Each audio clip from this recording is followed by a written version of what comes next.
Woi, aku mau cerita lah. Halo guys, balik lagi di channelnya Abu Abariski. Kali ini kita masuk di segmen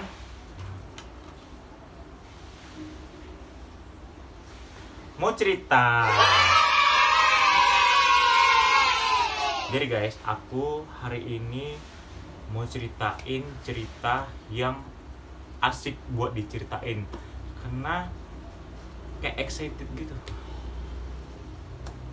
Jadi guys, hari ini aku mau ceritain sebuah cerita yang menurut aku senang untuk diceritain. Jadi guys, hari ini aku mau cerita.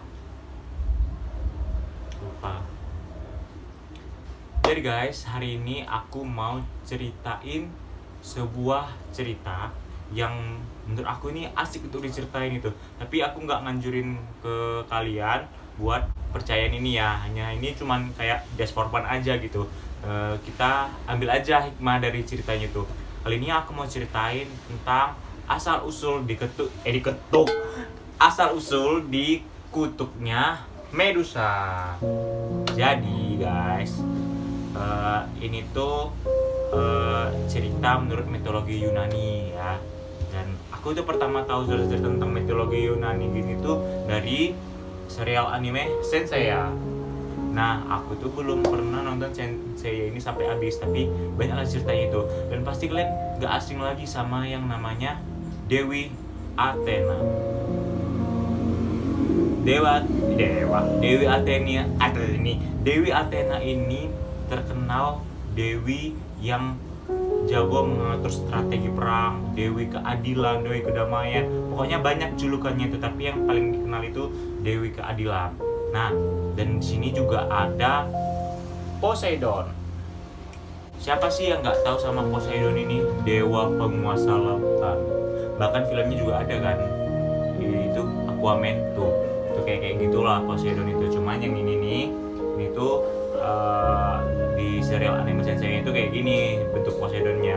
Jadi yang Athena tadi sama Poseidon yang tadi tuh bukan yang benerannya di Senseiya, tapi mereka reinkarnasinya. Nah, yang kita bahas di sini tuh adalah Medusa. Jadi Medusa ini tuh aku lihat di saya itu ini ada tameng yang dipegang sama si Perseus Algol ini. Nah, jadi aku cerita sedikit. Ini Perseus ini merupakan pahlawan keturunan dewa yang berhasil menaklukkan Medusa dengan memenggal kepalanya Medusa. Itu nanti kita ceritain. Jadi ini tuh yang di yang di tamengnya ini tuh kepala Medusa yang berhasil ditaklukkan dia gitu. Jadi cerita itu kayak gini guys. Jadi Medusa ini adalah perempuan yang sangat cantik. Nah, saking cantiknya itu bahkan dewa sekelas Poseidon aja sampai suka sama si Medusa ini. Jadi asal usulnya dikutuk itu jadi tuh kayak gini. Suatu hari Medusa itu mau ke kuil Athena karena dia itu kayak perempuan perawan yang lain. Dia itu penjaga kuil Athena. Nah, jadi pada saat dia di kuil Athena itu, ini aku kasih cuplikan videonya ya. Jadi gini, dia datang ke kuil Athena, terus disamperin sama Poseidon. Nah, si Poseidon ini ngajak si Medusa ini berhubungan. Gak tau lah itu ya, dia itu mau juga atau nolak karena dia dewa. Ya mati lampu. Jadi ceritanya itu kayak gini. Suatu hari Medusa datang ke kuil Athena. Nah, dia ini tuh penjaga kuil Athena gitu, kayak perempuan perawan yang lain. Jadi pada saat itu mungkin ini hari buruk dia ya. Jadi datangin sama Poseidon sampai diajak berhubungan gitu. Nah, aku nggak tahu nih ya, dia tuh sebenarnya mau juga atau udah nolak karena dia dewa itu nggak bisa gitu, gimana nggak tahu. Jadi setelah berhubungan itu, nah di situ itu ada patungnya Athena atau Athenanya ada di situlah, pokoknya itu nggak tahu gimana, pokoknya ketahuan sama si Athena. Nah, dikutuklah si Medusa ini tadi tuh yang tadinya perempuan cantik berubah dia menjadi wanita yang menyeramkan, dan rambutnya itu benar ular dan badannya itu separuh jadi ular gitu dari sini gitu, jadi ular. Nah dia itu dikasih hidup abadi gitu, selamanya dia bakal menderita kayak gitu. Jadi setiap orang yang melihat matanya Medusa itu bakal berubah jadi patung, sama kayak di cerita Senseiya. Ini aku kasih cuplikannya. Jadi setiap Precious Algol itu ngasih tamengnya gitu, nunjukin yang ada kepala Medusanya itu apa namanya, itu bakal merubah lawan-lawannya jadi patung gitu. Itulah kekuatan dari Medusa itu. Dah terus pasti kalian gini berpikir kan, aku aja yang pertama kali tahu ceritanya itu kayak kasihan gitu ya kan. Padahal kan yang ngapain kan si Poseidon, bukan Medusanya. Yang datangi si Poseidonnya, si lelaki fucek boy yang menyusahkan wanita baik-baik seperti Medusa ini. Nah kalian pasti mikir kan, kenapa nggak yang diapain si Poseidonnya, kenapa Medusanya yang dikutuk ya kan. Jadi gini, ada dua teori yang menurut aku baca dan aku di YouTube. Jadi teori yang pertama, Poseidon itu dewa kelautan, dewa penguasa lautan. Mungkin Poseidon ini lebih kuat kekuatannya dari Athena. Nah karena mungkin si Athena ini demi keadilan juga, jadi karena dia nggak bisa ngapain si Poseidon, dia ngapain si Medusa. Ya bagus juga buat si Medusa kan, jadi kan dia nggak bisa digoda-goda laki-laki fucek boy yang lain kan. Jadi kayak ada mau goda dia atau mau ngapain dia itu jadi nggak bisa lagi gitu, karena ngeliat matanya doang tuh udah berubah jadi patung. Itulah dia ngambil keadilan tapi dengan cara sendiri, karena si Athena ini terkenal dengan dewi keadilan dengan caranya sendiri. Nah jadi pokoknya itu adil bodoh lah gitu. Nah yang kedua, mungkin si Medusanya ini memang mau juga, jadi marahlah si Athena ini karena kuil sucinya itu dinodai sama tingkah mereka gitu, karena si Medusanya ini mau juga gitu. Terus ada juga teori yang bilang si Medusa ini selama dia hidup itu kayak sombong gitu, karena dia cantik dan sekelas-kelas dewa gitu banyak suka sama dia. Nah pada saat itulah makanya dikutuk. Yang dikutuk itu si Medusanya yang tadinya cantik jadi berubah, ya itulah, jadi mukanya yang seram, rambut ular, badannya ular, terus setiap melihat mata itu jadi patung. Itulah Athena dengan segala keadilannya gitu. Jadinya kan dia nggak bisa diganggu-ganggu sama lelaki fucek boy. Geram ya kan. Padahal kalau si Medusa itu nggak diapain sama Poseidon, dia bakal damai-damai aja kan. Tapi ceritanya nggak bakal familiar sih sampai sekarang gitu. Nah Medusa sebenarnya Poseidon ini banyak selingkuh sama yang lain-lain gitu. Tapi yang paling terkenal itu cerita dia sama si Medusa ini gitu.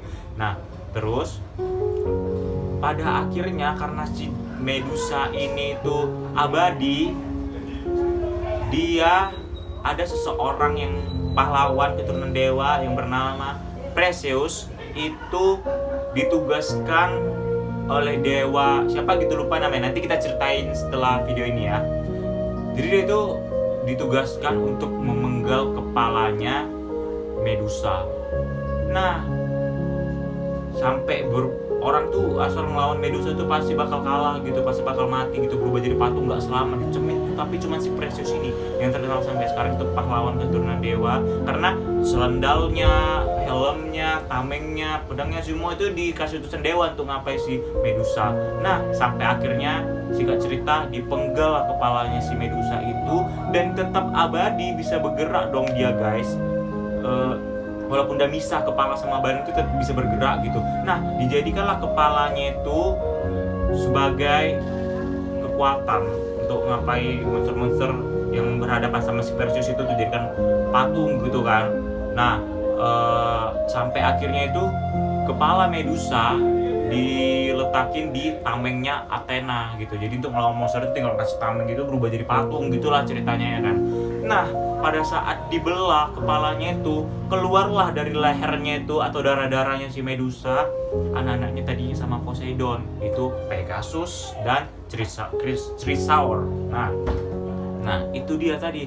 Nah pesan yang bisa diambil dari cerita ini sih, ada hikmahnya sih kejadian dia itu gitu. Kita nggak dituntut mempercayai, tapi kan just for fun gitu kan, asik aja dengerin ceritanya gitu kan. Jadi kita dapat hikmahnya itu kayak yang aku ambil itu kayak satu, jangan pernah sombong. lihat gara-gara sombong hancur segalanya kan. Jadi kita tuh baik-baik aja lah gitu, belum baik-baik aja sama orang gitu, jangan sombong-sombong gitu. Di atas langit masih ada langit kok gitu ya kan. Jadi kalau yang dibilang kayak si Medusa ini sombong gara-gara kecantikannya, lihatlah gara-gara kecantikannya itu dia jadi menderita kan. Nah yang kedua, jangan gara-gara satu orang rusak segalanya.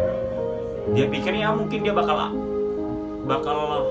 bahagia gitu sama dewa, sekelas dewa sama dia, tapi lihat hancur kan. Ibaratnya itu jangan gara-gara satu orang buat kita bad mood, sampai kita itu gara-gara orang yang buat bad mood kita jadi bad mood semua ke semua orang gitu, semua kita ketusing gitu, yang ada akhirnya nanti kita ditinggal sama semua orang gitu. Paham nggak sih guys? Aku nggak tahu ceritanya kayak gini ya. Misalnya jangan gara-gara satu orang buat mood kita rusak atau bikin kita bad mood atau nggak menghargai kita, tapi ada orang yang lebih banyak menghargai kita dan memperhatiin kita, itu kita abaikan, kita acukan hanya gara-gara kita sedang kesal sama orang itu misalnya. Jadi itu jangan gara-gara satu orang hilang segalanya gitu. Hargai apa yang menghargaimu, jauhkan yang nggak tahu cara menghargai dirimu, dan tetap bersama orang-orang yang baik. Kasihan Medusa kan, cantik, menderita, coba aja dia baik-baik aja. Atau mungkin dia bisa menolak Poseidon, atau mungkin dia gak sombong gitu kan, pasti dia bakal bahagia-bahagia aja mungkin. Makanya itu pesan yang bisa diambil, jangan pernah sombong, karena di atas langit masih ada langit. Jangan gara-gara kita sombong itu kita kehilangan segalanya, yang tadinya cantik jadi menderita kan. Terus jangan gara-gara satu orang, si Poseidon pucek boy ini, kita jadi kehilangan segalanya, kehilangan kecantikan, disukai orang, malah kita jadi monster, jadi penjahat gitu. Ibarat kita dibikin bad mood sama dia, kita sampai orang-orang yang menghargai kita, yang peduli sama kita itu kita acukan, kita abaikan gitu, hanya gara-gara satu orang ini membuat kita bad mood. Jangan gara-gara satu orang kita kehilangan semuanya gitu. Hargai yang menghargaimu, jangan pernah larikan bad moodmu itu ke orang yang menghargaimu, padahal orang ini nggak bersalah gitu, nggak ada buat dirimu bad mood gitu. Ya gitu sih, paham nggak sih guys? Maksudnya aku nggak tahu, bukan motivator ya, pokoknya gitulah. Jangan kayak si Medusa itu, jangan gara-gara satu orang kita kehilangan segalanya gitu. Jangan karena satu orang buat kita bad mood, kita sampai bad mood sama semua orang gitu. Hargai yang mesti menghargai gitu, mereka itu ada gitu, jangan tinggalkan. Apa sih jadi curhat guys? Yaudah, sekian dulu cerita dari aku, semoga kalian suka. Ya, video pertama bikin kayak gini, nggak tahu ya, pasti banyak kurangnya. Dan aku juga baru baca itu sedikit-sedikit gitu. Kalau kalian suka, nih kalian kalau mau nonton cerita Sensei itu, namanya Sensei ya animenya itu. Tapi ini film anime Jepang kan. Cuma dia berdasarkan unsur mitologi Yunani. Kita nggak untuk mempercayainya, tapi kita bisa ambil petik hikmah dari cerita mereka. Memotivasi kok, dan ya gitu. Aku suka sih, senang aja ngeceritainnya gitu. Ya gitu. Apa lagi? Nggak tahu. Udah lah weh. Aku pun nggak tahu mau ngomong apa lagi. Sekianlah video dari aku ya. Ini segmen baru nih, mau cerita. Weh, aku mau cerita lah weh. Orang Medan pasti kayak gitu kalau mau cerita. Nah, jangan lupa subscribe, like, comment, share ke semua teman kalian yang suka tentang mitologi Yunani kayak gini. Karena channelnya Abu Ober random, ada mukbang, ada vlog, ada ini mau cerita, nanti pokoknya banyak lagi lah segmen-segmennya. Makanya pantengin terus support channel ini dengan subscribe ya guys. Sekian video dari aku Abu Ober. Terima kasih yang udah nonton. Arigatou gozaimasu. Dadah, jangan lupa share ke seluruh sosmed yang kalian punya guys. Oh iya, follow Instagram Abu Ober, TikTok Abu Ober 11. Apalagi ya, YouTube ya, subscribe dulu. Udahlah, bye. Ya udahlah kok.